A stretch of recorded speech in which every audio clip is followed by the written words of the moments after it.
Imagine this. You're 65. You don't have a retirement plan. You don't have passive income. All you've got is $10,000, a stack of bills, and a countdown clock. This isn't a theoretical nightmare. This is the terrifying reality for millions of people today. And now picture this. What if Warren Buffett were one of them? But first, subscribe for more videos like this. What would he do? Not with billions, not with Berkshire Hathaway, but with a humble $10,000 and zero margin for error. If you gave me just a little capital and I had to start over today, I'd do fine, because the game hasn't changed, just the players, Buffett once said. But let's not sugarcoat this. Starting over at 65 isn't a challenge. It's a war. Your energy isn't what it was. Your time is limited. Your fear is louder. And every financial decision feels like a life or death gamble. But Buffett has faced similar odds. He's walked through recessions, crashes, and crises.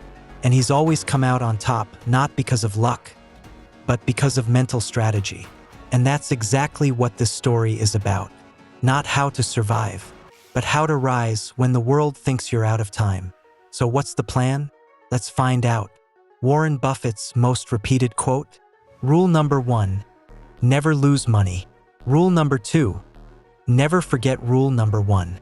At 65, with only $10,000 and limited time, that isn't just advice, it's a survival commandment. Because here's the hard truth. When you're young, you can afford mistakes. You have time to recover. But when you're 65, every dollar is sacred. Every decision is amplified. And every setback could be permanent. Buffett understands this more than anyone. That's why, in this hypothetical scenario, his very first move would be to build an unbreakable shield around his capital. How? By refusing to gamble. No crypto moonshots. No risky options plays.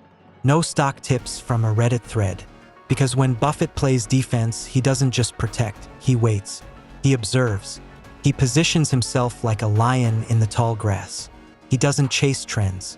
He chases value. So if he had $10,000 at 65, he'd split it in two.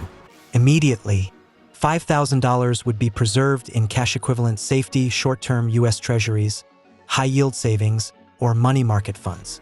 Not because they earn much, but because they don't lose. The other $5,000? That's where the hunt begins. But not yet. First comes the mindset. Buffett would treat every dollar like it was $100,000. That's how seriously he takes capital preservation. Because when you're 65, the margin of error is zero. And the emotional traps? Endless. Fear. Desperation. The toxic lure of catching up. This is where most people break. They panic. They risk it all on lottery-like bets, hoping to turn $10,000 into a miracle. Buffett would do the opposite. He'd slow down, sharpen his vision, control his psychology, be fearful when others are greedy, and greedy when others are fearful. At 65, that mantra becomes a weapon. It means ignoring hype, ignoring panic. It means doing the unsexy work of building a stable foundation, even when it feels like you're falling behind. Because the goal isn't to look rich. The goal is to never go broke again. So you've got $10,000. You've protected half. You're thinking clearly. You're grounded in Buffett's first rule. Don't lose money. Now what? Now it's time to rebuild wealth like a tactician, not a gambler. If Warren Buffett were 65 with $10,000 today, he wouldn't waste a second. He would immediately activate the most overlooked but unstoppable force in finance: compound interest. But not the slow kind you hear about in school. He'd supercharge it through consistent cash flow. Here's how: the Buffett blueprint. Turn your dollars into soldiers. Buffett doesn't see dollars as money. He sees them as soldiers. Every dollar you save is a little employee. Make sure it works for you every day. So what would he invest in? Income-generating assets. Stable, proven compounding machines. His weapon of choice? Dividend-paying stocks. He'd target high-quality dividend ETFs like SCHD or VIG. Blue-chip companies with fortress balance sheets and decades of dividend growth. Utilities, consumer staples, and healthcare, boring, yes, but built to survive anything. Why? Because at 65, you need two things: safety, and income. And nothing does both better than elite dividend payers. These investments not only grow over time, they pay you while you wait. Imagine reinvesting those dividends month after month, year after year. Even small returns begin to snowball. You're not speculating, you're planting a financial garden that blossoms over time. Buffett would use the other $5,000 to buy in small, consistent increments, dollar-cost averaging, not lump-sum betting. Because he knows the market is emotional. But discipline beats emotion every single time. What about bear markets? Buffett would smile. The stock market is designed to transfer money from the impatient to the patient. Downturns? They're discounts. If the market crashes, Buffett doesn't panic.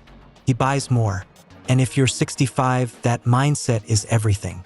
Because here's the twist. It's not about building massive wealth anymore. It's about building sustainable independence, a steady stream of income, protected from volatility, grown through time-tested principles. Not hype, not luck, not speculation. Systems. Buffett isn't trying to be flashy. He's trying to win quietly and permanently. Imagine Warren Buffett at 65. Not a billionaire, just $10,000 in the bank. The clock ticking. What would he do next? He wouldn't look for a job. He wouldn't fill out resumes. He wouldn't wait for someone to give him a chance. He would build something, because Buffett knows the one thing even more powerful than compound interest: leverage. And not the kind that requires debt. We're talking about intellectual leverage, knowledge, skills, and relationships that produce income without trading time for dollars. At 65, Buffett wouldn't create a tech startup. He wouldn't launch an app. He'd do something anyone can do. He'd write. He'd teach. He'd mentor. He'd consult. He'd turn decades of life experience into a small, scalable knowledge business. Maybe it's writing a newsletter about financial literacy. Maybe it's offering simple investing advice to retirees. Maybe it's starting a YouTube channel breaking down personal finance. Why? Because Buffett understands something most people overlook. Money earned from ideas scales faster than money earned from hours. At 65, you don't have time to grind 40 hours a week. But you do have time to share wisdom, to create content, to advise, to build micro-influence in a niche. You're not trying to become famous. You're trying to create an income stream that works while you sleep. And that's where Buffett's mindset becomes deadly effective. He'd use zero-cost digital tools to publish ideas: Substack, YouTube, Gumroad, free platforms to reach an audience, LinkedIn, Twitter, Facebook, evergreen systems that turn work done once into income forever. And here's the kicker: he wouldn't do it for the money. He'd do it for control. Because when you own your own audience, when your name, your thoughts, and your value create income, you're free. No bosses, no layoffs, no resumes, just you, your brain, and the audience you serve. Even a small side income of $500 per month changes everything. Covers bills. It buys time. It buys breathing room. And it buys back power. Warren Buffett wouldn't wait for the system to save him. He'd outthink the system. And in doing so, he'd transform $10,000 into independence. So you're 65. You've only got $10,000. You've got fear, maybe regret, but you've also got a choice. And if Warren Buffett were sitting across from you, sleeves rolled, Diet Coke in hand, he wouldn't give you sympathy. He'd give you a strategy. He'd look you in the eye and say something like, "It doesn't matter where you are. It matters what you do next." Because he knows, more than anyone, that life isn't about where you start. It's about how you think, how you adapt, how you act when everyone else has already given up on you, including yourself. At 65, the game isn't over. It's just different. Buffett wouldn't waste time chasing shortcuts. He wouldn't try to impress anyone. He wouldn't try to become who he was at 35. He'd become something even sharper. He'd protect his capital like oxygen. He'd build slow, quiet income from safe assets. He'd monetize his knowledge, not his time. He'd teach instead of chase. He'd simplify until success was inevitable. And above all, he'd keep going. Because he knows the secret no one talks about. The most valuable asset you'll ever own isn't money. it's your mindset. And you can change that in a moment. You don't need billions. You don't need connections. You just need clarity and a decision. You can stay where you are, or you can do what Buffett would do, think long term, act small, fast, and consistent. Respect the process. Ignore the noise. Own your future. Because $10,000 isn't just money. It's a seed. And at any age, even 65, that seed can still grow into a tree the world will never forget. The question is, will you plant it?